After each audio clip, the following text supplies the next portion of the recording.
Listen, with violent crimes growing out of hand in communities, today's guest felt compelled to do more for young men, and in 2017, he created the League of Legacy, mentoring program which focuses on uplifting and empowering young men to become the best versions of themselves. Y'all, please help me welcome Mr. Justin Lockett.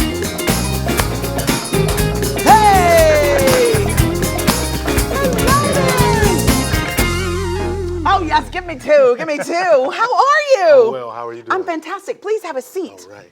Thank you so much for joining me. Thank you for having me. It is an honor to have you here. We want to just dive in if you don't mind. Or, you know what, I got to take a pause because this suit is saying everything. Y'all give it up for the suit today, okay?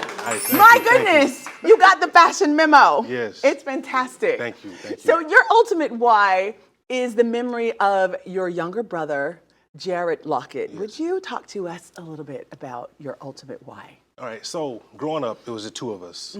We're 2 years apart. My brother was a phenomenal student. Everything that I struggled to do, he did easy, right? He could make straight A's without even cracking the book. Wow. And so he was murdered 2 weeks before he was graduate from college. No. And I didn't want him to just be another hashtag or another name that we forgot. And as you look, especially today, every time you turn on TV, it's another black kid killed for nothing, senseless crime. Yes. Right? So we started the Jared Michael Lockett Foundation. We visited schools, we did a lot. But then I started asking myself, could we do more? So we created the League of Legacy Mentoring Program. We got young boys between the ages of 12 and 18. And what we do is we sit and we talk to them about who they are, where they come from. Hold your head up. You're powerful, handsome, capable. You can do whatever it is that you want to do.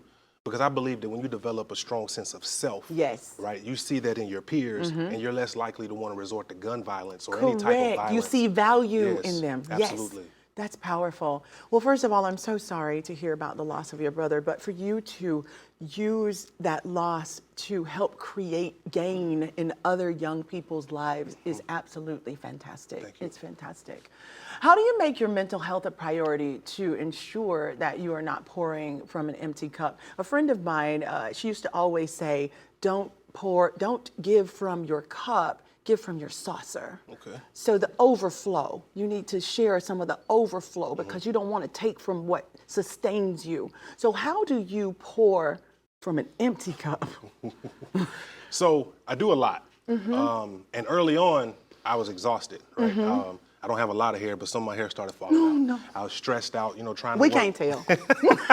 Okay, Justin. Trying to stay active, football games for this young man, basketball games for this one. I did a lot. And so I had to look myself in the mirror and say, am I what I'm asking these young men to be, right? So then I had to make it my responsibility to make sure that I had a therapist, that I sat down and I continued to have a mentor, because as much as I pour out, I need to continue to lean on those people who want to pour into me. Correct. That's so true. You need to say that again.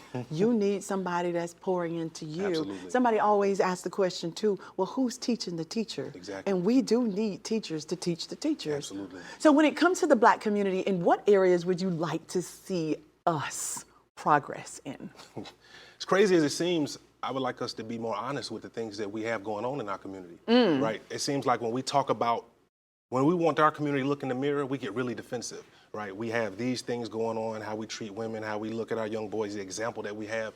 A lot of times we get really defensive and we don't want to have those conversations. But I feel like if we were more honest about the example that we set, the way that we treat each other, I feel like we could make a lot more progress. We sit around and talk a lot about what needs to be done, but it's not a lot of people that get up and go do it. Wow. That says a lot. And it's like, I'm not going to even expound on that. So what is some advice you want to give to young Black teens? The biggest Or thing, that you give because you mentor them on a daily basis. Yes. So I tell them two things. So the reason why I created the name the League of Legacy is I wanted it to be in my brother's legacy, because I believe that your legacy is not something that you leave for somebody, not tangible money, a building, right? But something that you leave in somebody, right? The impact, the positive impact that you had on somebody's life, I think could last much longer. So I tell these young men a lot of times, I take the legacy deeper. right? How do you want to be remembered by your teacher? How do you want to be remembered by the school? Were you remembered as a kid who always had sloppy paper, or you always had all these marks where you scribbled out your words? Did you tear the edges off the paper when you turned it in? Did you take your time?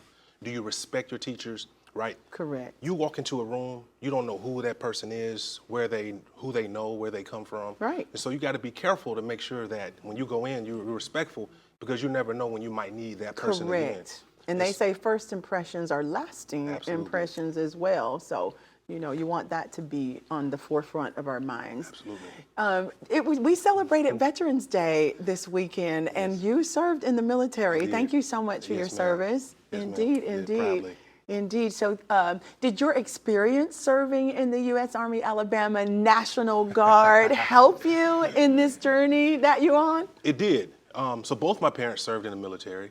Well, thank you to your family. My goodness, that's awesome. Yes, Great ma'am. footsteps to follow in. So when I joined, I went through OCS, Officer Candidate School, and I went back and became an instructor. And Wow. so with that, I spent time either in the classroom or out in the field helping future Army leaders get into their roles. So mentorship was already something that I was into Yes. doing. And so I actually tell people a lot of times it's actually easier working with the young people than it is working with adults. Don't say that. Are you kidding me? It's true. No, it is, because they're more malleable. Is it like you can just kind of mold them more than they say we get a little older? I Set say your a lot of ways. they say today, but it's like we get older and it's harder to kind of switch you. They say you can't teach an old dog new tricks. tough. So it's tough. So it's great you get in with young people. They are the future, and if you can shape them and put them back on the right path, that's everything. And the resilience that you get, right? The ability to overcome so many difficult Yes. situations, right? So I feel like I was the perfect person for them. That's amazing. I think you are. From the videos we've seen, from the remarks people have made, you are doing an incredible job impacting the kids. You're welcome. So what child story, and I'm sure every child touches you, my kids will say to me, well, which one of your kids is your favorite kid? And it's like, I ain't got no favorite kid. But inside you have little affinities. You got little affinities with different ones, right? But I ain't got no favorite child. What child has touched you so much that it has made like an indelible mark in your mind, your life? I just got to pick one. Okay. Yes. Okay, you can pick two. Okay, so I would start, he's an adult now. His name is Deontay. He was my first. I met him when he was a freshman in high school, and he's been by my hip ever since. So I met him in 2010, and he and I have built a relationship. He's the only person that's been through my mentor program that actually met my brother. Really? So he understands. Yes. Wow. And the connection that we have, because he always writes me letters, man, you saved my life. I would have been here if not for this, et cetera. And so we're still tight like this. That's and then on top of amazing. that, I would say Kanari. So before we created the League of Legacy, I met him when he was 7. And so we would go, I remember very fondly, we went to a baseball game. And he took the charter bus microphone and he just talked and talked and talked. And Really? talked and talked and talked.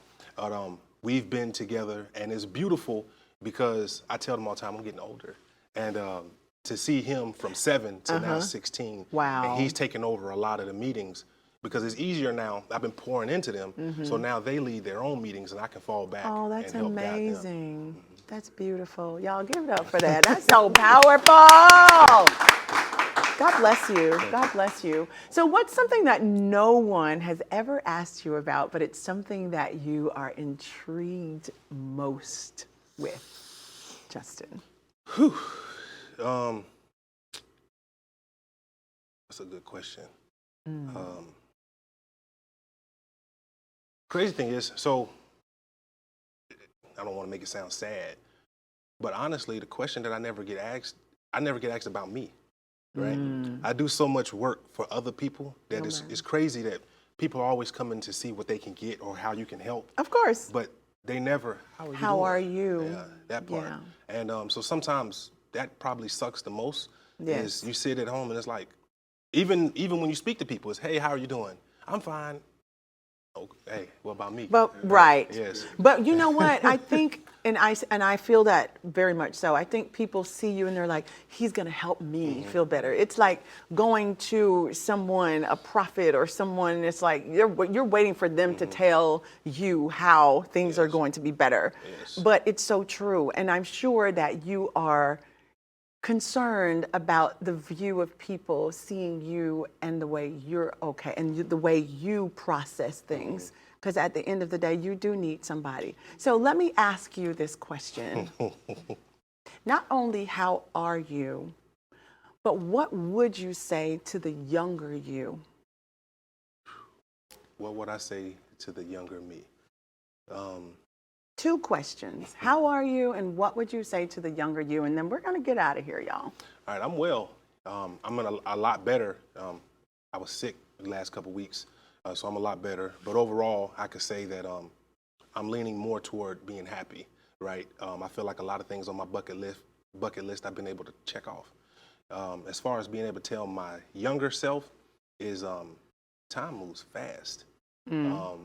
I didn't take things very seriously when I was young. I always felt like I can do it tomorrow, I can do it next week. I even remember some of my teachers telling my parents, he's the smartest kid in the classroom, but his grades don't look like it. Right. I was a lazy student, I procrastinated. So I would just go back to me and talk about the fact that life isn't that long, right? And time moves very fast. I see people go every day. So that would be the advice that I would have, is to take things more serious younger. To take it more seriously. Well, you're here today, and we are all taking you very seriously now.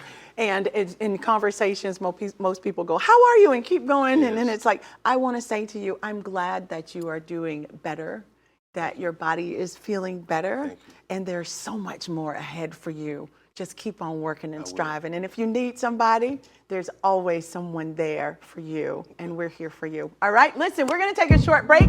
We'll be right back with our next guest, the Queens of Power.